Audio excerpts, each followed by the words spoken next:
Black journalists challenge racist approaches to mainstream media. Platforms present a more sensitive view of social inequalities. See now and screw documents, and see too. Only vaccination can keep yellow fever out of cities. Disease, in its wild form, cannot be eradicated. The News and the Black, according to Thais Bernards, director and founder of Noticia Preta, traditional media has always been aligned with the interests of a white political and economic elite.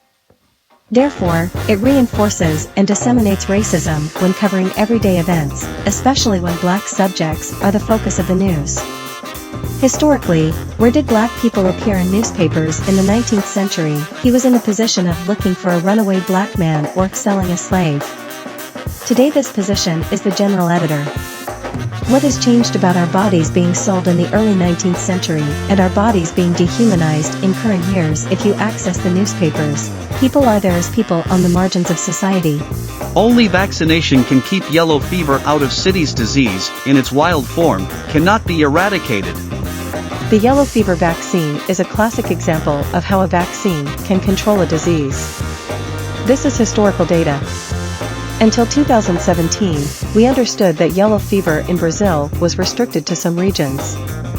But we have had some outbreaks related to wild yellow fever associated with parks on the outskirts of Sao Paulo. When entering those parks, the man contracted yellow fever, describes the infectious disease specialist.